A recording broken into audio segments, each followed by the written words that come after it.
Honorarium വർധന ആവശ്യപ്പെട്ട് സെക്രട്ടേറിയറ്റിന് മുന്നിൽ ആശമാരുടെ സമരം.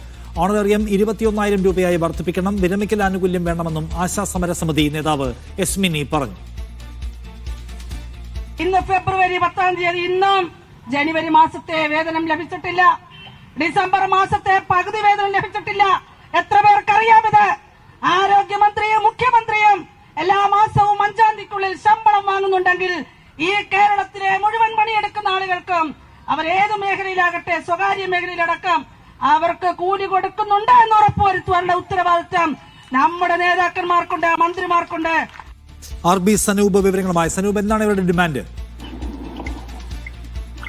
നിഷാദ്, കഴിഞ്ഞ വർഷം ഫെബ്രുവരി 10-ന് സമരം ആരംഭിച്ച് 266 ദിവസം ആശമാർ കേരള ആശാ ഹെൽത്ത് വർക്കേഴ്സ് അസോസിയേഷന്റെ നേതൃത്വത്തിൽ സെക്രട്ടേറിയറ്റിന് മുന്നിൽ സമരം നടത്തിയിരുന്നു. അതിന് പിന്നാലെ ആശമാരുടെ ഓണറേറിയത്തിൽ 1000 രൂപയുടെ വർധന സംസ്ഥാന സർക്കാർ ഏർപ്പെടുത്തിയിരുന്നു. തദ്ദേശ തെരഞ്ഞെടുപ്പിലെടുത്ത തിരിച്ചടിക്ക് ശേഷം ഇപ്പോൾ ബജറ്റിലും 1000 രൂപ വർദ്ധിപ്പിച്ചു. പക്ഷേ തങ്ങളുടെ ഓണറേറിയം 21,000 രൂപയായിട്ട് വർദ്ധിപ്പിക്കണമെന്നതാണ് ആശമാരുടെ പ്രധാനപ്പെട്ട ആവശ്യം. അതിനോടൊപ്പം തന്നെ വിരമിക്കൽ ആനുകൂല്യം പ്രഖ്യാപിക്കണം, വിരമിച്ചു കഴിഞ്ഞാൽ 5 ലക്ഷം രൂപ നൽകണം തുടങ്ങിയ ആവശ്യങ്ങളൊക്കെയാണ് ആശമാർ മുന്നോട്ട് വെക്കുന്നത്. ഈ ഇൻസെന്റീവിലും വർധന വേണമെന്ന് ആവശ്യപ്പെട്ടിരുന്നു. കേന്ദ്ര സർക്കാർ ഇതിൽ ഒരു 1,500 രൂപയുടെ വർധന വരുത്തുകയും ചെയ്തിട്ടുണ്ട്. അപ്പോ ഈ സമരം തങ്ങൾ 266 ദിവസത്തെ സമരം അവസാനിപ്പിച്ചിട്ട് ആ സമരം ഇപ്പോഴും തുടരുകയാണ്.